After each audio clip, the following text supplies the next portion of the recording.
안녕하세요. 몽당연필입니다. 11월 26일 토요일입니다. 자, 주간 유튜브 방송 날입니다. 3거래일 남았어요. 11월 달은 좀 여유로운 주말입니다. 자, 몇 가지 공지하고 넘어가죠. 일단 1대1 과외 문의 주시는 분들 총 5회 진행하고요. 일주일에 한 번 꼴 되겠죠. 뭐 주중 낮 시간이 있을 수도 있고 퇴근하고 오시는 분들은 저녁 시간일 것이고, 뭐 지방에 계신 분들 아니면 주말이 편한 분들은 토요일 일요일이 되겠죠. 만나서 2시간 2시간 반 정도 저랑 1대1로 차트 세팅하고 차트 읽는 거 가르치고, 그 다음에 재무제표 어떻게 읽는지 가르치고, 다트 같은 정보 분석을 어떻게 하는지 그런 첫 단계들을 밟아 나가는 거예요. 그런 다음에 온라인 수업을 통해서 정보를 계속 체득을 하면서 첫 번째 밟아 나갔던 로직이나 차트상의 원칙이나 재표상의 원칙이나 이런 것들을 계속 체크해 가면서 본인이 본인 실력을 기르는 거죠. 총 100만원 정도 돼요. 비싼 금액이에요. 그러니까 이 과외 문의 주시는 분들 잘 생각해 보시고, 내가 그런 어느 기준이 있어야겠다. 뭐 2년이라는 시간 동안 주식을 했는데 아직 적립이 너무 부족한 것 같다 하시는 분들은 뭔가의 계기가 필요하긴 하겠죠. 문의 주시면 되고, 그 다음에 밸런스 투자 아카데미는 온라인 교육 기관이라고 했죠. 저희는 단과부터 종합반, 평생 회원까지. 왜냐면은 주식이라는 것들은 조금 장기적인 공부가 필요해요. 그쵸? 그래서 꾸준히 해야 되기 때문에 온라인 교육 쪽이 저희는 열려 있는 상태입니다. 그래서 뭐 과외 필요하신 분들이나 온라인 교육이 필요하신 분들 모두 사이트 들어가서 확인해 보시고 문의사항 있으면 전화 주시면 됩니다. 자, 그리고 12월 3일 토요일은 부산, 12월 4일 일요일은 대구 강연회가 예정되어 있습니다. 저희 카페나 아니면 SNS 채널들에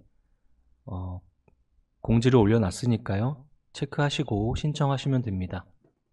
그리고 대표님이 선물 옵션반을 개설을 한 이후에 이제 대기 리스트를 받고 있습니다. 꽉 찼다는 소리죠. 대기 리스트에 올려놔야 그동안에 옵션 매도를 하기 위한 자격을 갖추고 일정한 기간이 지나야 되기 때문에, 만약에 관심이 있으신 분들은 저거 역시 전화를 주시면 한번 설명을 해드리도록 하겠습니다. 자, 일주일 동안 종목군이 어떻게 움직였는지, 그 안에서 뽑아낼 수 있는 로직은 뭐였는지 한번 체크를 해보겠습니다. 30개 종목 중에서 미디어 관련주가 꽤 많았고요. 네옴시티 관련주, 정치인 관련주, 이런 식으로 일주일이 지나갔습니다. 첫 번째, 레몽레인이네요. 컨텐츠 제작 업체고요. 우리가 특히나 매매 많이 하시는 분들, 테마주 같은 거 많이 하시는 분들은 기본적으로 종목을 딱 볼 때 밟아 나가야 되는 순서가 있어요. 레몽레인이라고 합니다. 미디어 섹터네요. 바로 지분관계 확인해야겠죠? 그럼 여기서 연결고리 하나 나왔죠. 위지윅 스튜디오. 재벌집 막내 아들이라는 웹툰 기반 드라마가 흥행을 하면서 그것들을 제작한 레몽레인, 최대주주 위지윅 스튜디오, 그 다음에 JTBC, 옛날 그 스튜디오, 현재는 컨텐트리 중앙, 이런 데로 매기가 확산되는 모습이었습니다. 이게 레몽레인의 모습이고, 위지윅 스튜디오의 모습이고, 컨텐트리 중앙의 모습이고, 코퍼스 코리아, 그 다음 현대 HT, 한솔 홈데코 뭐 요런 애들이 레몽레인 관련주로 순환을 보이는 그런 한 주였습니다. 재벌집 막내 아들 자리에 다 넣으면 돼요. 땡땡땡, 흥행, 우리는 로직 생각해야 되니까. 미디어니까 제작사 어디야? 뭐 관계된 종목 있으면 최대 주주는 누구야? 협력사는 누구야? 뭐 협찬사는 누구야? 이런 식으로 연결고리가 진행이 지속적으로 쭉 이루어지는 거죠. 이렇게 진행이 되는 겁니다.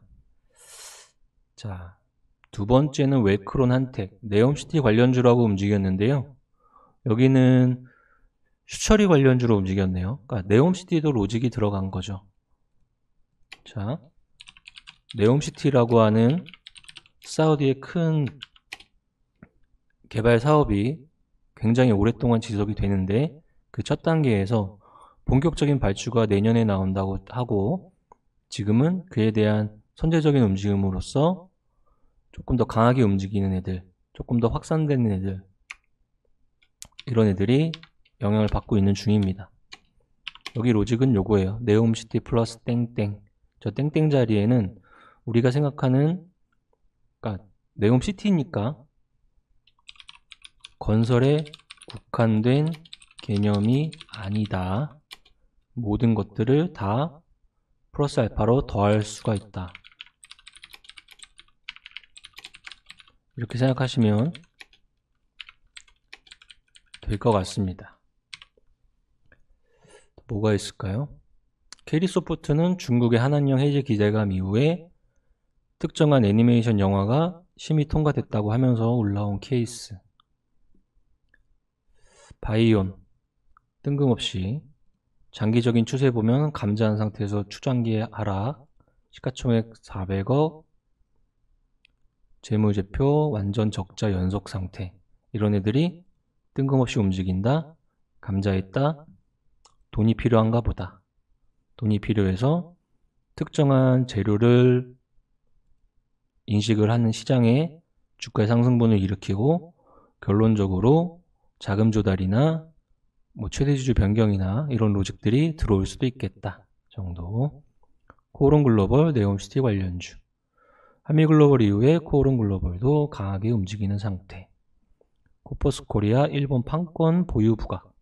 피코그램 무상증자 권리락 이후에 개별 등락. 다이나믹 디자인 뭐 이런 거죠. 여기 방금 바이온 이야기 했던 것처럼 감자 들어가 있네요. 지금 올라서 600억대. 연속 적자. 돈이 필요하겠구나. 이런 애들은 자금 조달을 하거나 감자한 이유는 감자하지 않은 이 상태에서 자금 조달을 준비를 했을 때 효과가 떨어지니까 감자 이후에 유상증자나 최대주주 변경, 신사업 같은 로직을 걸어서 주가의 상승분을 일으키고 좀비 기업이 또 한번 살아나려고 하는 모습이다. 자, 얘가 움직이는 로직들이 리튬 쪽 움직임이 조금 껴있는 것 같아요. EV 첨단 소재 여기 있죠. 그러면 리튬 관련돼서 약간의 테마성 느낌을 강하게 띄고 있는 종목들이 코리아 SE가 하이드로 리튬이 됐죠. 그 다음 WI 정지 먹고 풀리면 얘는 어반 리튬인가 이름이 바뀝니다. 그죠? 그 다음에 여기 보면 WI나 다이나믹 디자인 이런 애들 움직이면서 같이 엮여서 움직이는 애들이 EV 첨단 소재, 스튜디오, 뭐 산타클로스, 넥스턴, 바이오 뭐 이런 애들입니다. 왜냐면 지분 관계들이 싸그리 엮여 있는 애들이에요. 그러니까 하나의 리튬이란 재료를 통해서 서로 전환사채나 이런 것들을 투자를 연결지 확 지어서 순환하고 있다는 거죠. 자, 이런 애들의 이제 가장 조심해야 될 건 그거예요. 2023년 2월이면 연속 적자 상태나 관리 종목, 편입된 상태의 종목들이 상장 폐지나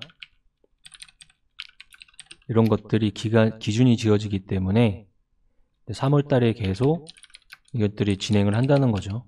그래서 급등락을 하다 보니까 시장에 관심이 많죠. 하지만 이때까지 갖고 있으면은 리스크를 키우는 일이니까 잘 성공해서 주가가 올라서 탈피를 해서 움직이든 말든 그거는 나중에 후행적으로 나타나는 것이고, 우리는 리스크를 테이킹 할 때와 리스크를 줄여야 될 때가 있기 때문에 지금은 굳이 이런 리스크를 지을 필요는 없죠. 그러니까 매매를 많이 하시는 분들도 최대한 2023년 2월 정도까지 이런 연속 적자 종목들을 끌고 가면 안 되죠. 그 전에 다 매매하고 싶으시면 끝내시면 됩니다.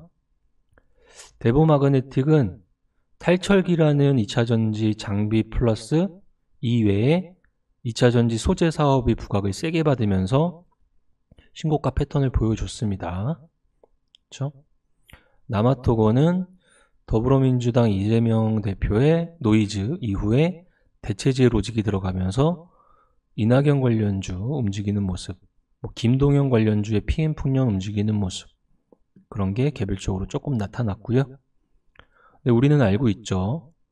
대선 관련주를 오랫동안 하셨던 분들은 이번 대선은 2027년이고 우리가 준비를 시작해야 되는 기간은 2025년입니다. 그러니까 지금은 그냥 개별적인 이슈, 등락 기조로 조금 체크를 해보면 될 것 같아요. 주연테크도 이낙연 관련주로 움직인 것 같고, 메리츠 금융지주가 3사 합병을 발표를 하고 굉장히 큰 탄력성을 보여줬습니다. 왜냐면은 단기적인 수급 집중이 너무 세가지고 시장에서 계산된 그 목표 수준에 너무 일찍 도달해 버렸어요. 그래서 다음날 이렇게 등락이 커지는 거죠. 근데 그게 중요한 게 아니고, 메리츠 그룹이 지금까지 주주 환원 정책이 얼마나 선도적이었는가, 왜 얘네는 자사주 매입을 하고 소각까지 처리를 하는가, 왜 다른 기업은 그걸 알면서도 소각을 하지 않는가, 이런 것들이 중요하다는 거죠. 두 번째로, 주주 환원 정책을 얼마나 강화하는지는 벌어들이는 돈을 얼마나 다시 우리한테 주는가. 예를 들어서 우리나라 기업들이 벌어들여가지고 우리한테, 주주들한테 100원 벌어서 5원 준다는 게 평균적이라면 얘는 100원 벌면 50원 주겠다는 거니까 얼마나 선도적이고 좋은 선진국 시스템입니까? 그래서 시장들이 좋아하는 거죠. 그래서 금융지주 섹터 안에 들어있는 애들이 금리 인상 기조에 여러 가지 노이즈가 끼면서 움직이고 있지만, 우리 금융지주나, 그러니까 약간의 메리츠 금융지주의 선도적인 움직임을 따라갈 만한 애들을 좀 체크를 해보는 게 우리가 할 일이겠죠. 단 하나 걱정거리는 정부 차원에서 배당이나 이런 돈 관련돼서 제한을 걸 때 그거 하나만 체크해보면 될 것 같고요. 금강공업이나 이런 거 다 네옴시티 관련주. 나무가가 이번 주 28%. 요 봉 하나 빼고 볼까요? 정별 여기서 돌았죠? 수급 좋아지고 있죠? 개인 털리고 들어왔죠? 정고점 바뀌었죠? 맞아떨어지는 모습이죠. 여기서는 우리가 이렇게 로직을 걸 수 있을 것 같아요. 디바이스의 새로운 출현과 관련주의 등락. 우리가 핸드폰, 특히나 스마트폰에서 저걸 겪었다면 이번에 디바이스의 새로운 출현은 우리가 AR, VR, XR이라고 말하는 가상현실, 증강현실, 혼합현실, 그쪽 시장이에요. 그쪽 시장은 두 가지 섹터로 나뉘는데 하드웨어 시장과 소프트웨어 시장이죠. 소프트웨어 시장은 컨텐츠라고 생각하시면 되겠죠. 그렇다면 하드웨어 시장은 기기잖아요. 디바이스.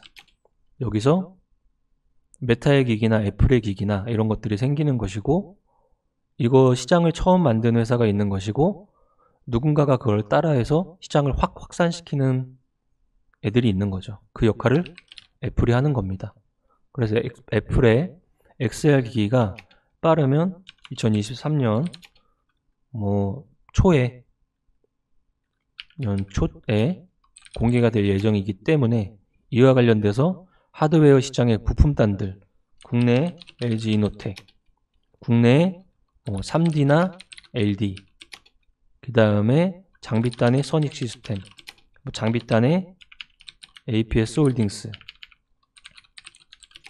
그 다음에 부품단의 뉴프렉스, 동훈, 아나텍, 나무가 등 이런 애들이 영향을 받고 있다는 거죠. 디바이스가 완전히 펼쳐지고 컨텐츠 시장에서 여기는 무조건 이게 필요해요. 히트 상품에 출연이 됐을 때 확산이 배가가 되는 거죠. 어떠한 특정한 게임이라든지, 그쵸? 특정한 메타버스 세상 쪽에 희대의 게임이라든지 이런 게 출연을 하면은 완전히 확산해 버리는 거죠.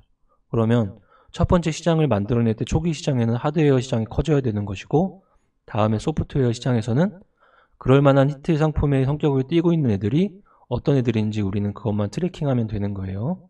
현재는 하드웨어 시장에 순환이 일어나고 있다. 신규 상장주, 웹툰, 선익. 그래서 선익이 그런 의미로 영향을 받는 한 주였고요. 대창단조 이번 주 25%. 지난주 종목이었어요. 건설기계, 건설, 네옴시티, 오크레나제건, 글로벌 인프라 투자, 캐터필라, 정배열, 수급좋고, 저시총에 상대적인 건설기계 섹터의 저시총에 정고점 뺏겨내고 이런 것들을 설명을 했었죠. 그대로 출연을 했습니다.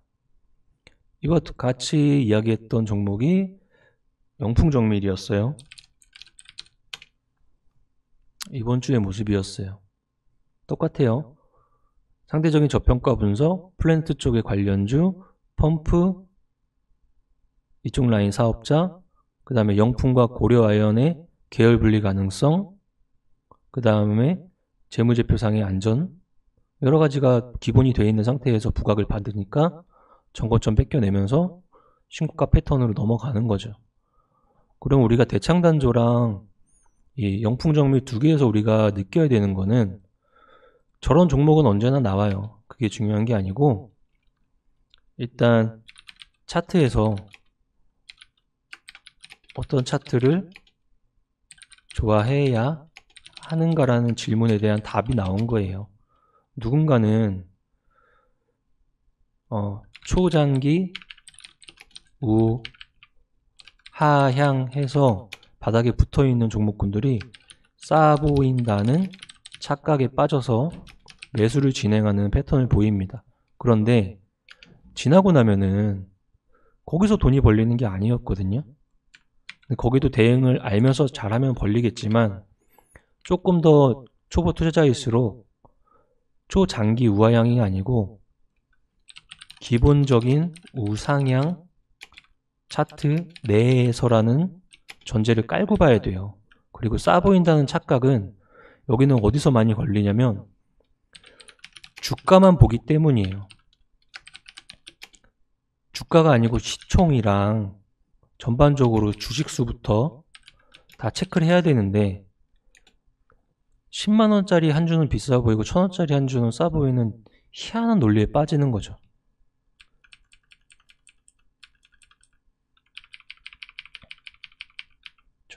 본인이 그런 논리에 빠져 있다면 얼른 나오셔야 돼요. 일단 뭐가 있을까요? 미디어 섹터가 중국의 한한령 해제나 사우디 국부펀드의 게임이나 엔터나 웹툰이나 카카오 엔터나 이런 쪽의 투자권 때문에 확 도니까 그쪽 미디어 섹터가 돌고 메타버스 관련주도 영향을 받는 모습이 한 주 동안 좀 나왔고요. 그 정도의 수준이었네요. 그럼 이번 주 같은 경우는 공지사항 한번 이야기 드렸고 요 번호로 전화 주시면 되고, 미디어 섹터의 로직은 언제나 이런 수순을 따진다. 그리고 기본적으로 매매를 많이 하시는 분들은 하나의 종목이 나왔을 때 무조건 뚜루룩 해서 한 방에 체크하는 습관이 있어야 된다. 네옴시티 관련주는 현재는 네옴시티 관련주를 건설이라는 섹터에 국한돼서 생각하면 안 된다. 어디로 튈지 모르는 섹터다. 바이온이나 이런 애들은 좀비 기업으로서 자금 조달이나 최대 주주 변경이나 뭐 이런 거 하면서 이야기하지 않을까. 이렇게 좀비 기업이 리튬이라는 신재료를 붙이고 주가를 띄우면서 시장에 관심을 받고 그 안에서 유상증자를 통해서 돈을 조달하고 이런 패턴들. 단 연속적자 기업들 내년 2월까지 갖고 있으면 안 된다. 대선은 지금부터 2년 뒤에 시작한다. 대선은 2027년이지만 우리는 2년 뒤에 2025년에 체크하면 된다. 메리츠 금융지주 좋다. 박수 칠만하다. 이거 금융섹터에 전체적으로 다 번져라. 디바이스의 새로운 출현은 언제나 먹거리가 된다. 내년 초부터 이런 쪽 시장에 확산이 일어난다면 지금부터 시장이 준비하는데 그런 애들의 성격들이다. 그 다음이 소프트웨어 시장이다. 자, 지난주 유튜브에서 대창단주와 영풍정밀 이야기했던 로직을 떠올리고 최대한 3박자에 맞아야 된다는 거를 기본적으로 깔고 차트에서는 우회형 종목이나 싸보이는 착각에 빠지면 안 된다. 기본적으로 올라있는 상향 차트에서 수급적으로도 외인 기관이 사준다든지 정고점을 앞두고 돌파하려는 힘이 나온다든지 그런 것들을 더 좋아해야 된다. 비싸 보인다는 착각에 빠지지 말고 싸 보인다는 착각에 빠지지 말자. 딱 단순하게 현재 한 주의 주가 가격만 보고는 그 누구도 판단할 수 없다. 이 정도가 되겠습니다. 11월 3거래일 남았어요. 3거래일 잘 남기고 다음 주 같은 경우는 부산과 대구를 가기 때문에 유튜브 쪽에 영상이 올라갈 수가 없습니다. 그쪽에서 만나실 분들 만약 얼굴 뵈면은 유튜브에서 봤다고 인사 나누시기를 바라고 있겠습니다. 자, 이번 주도 수고하셨고 주말 좀 푹 쉬시고 처음에 말씀드렸던 여러가지 우리 밸런스 투자 아카데미 내 커리큘럼들 잘 보시고 연락 주시기 바랍니다. 오늘도 수고하셨고 화이팅 하시고 다다음 주에 뵙겠습니다. 감사합니다.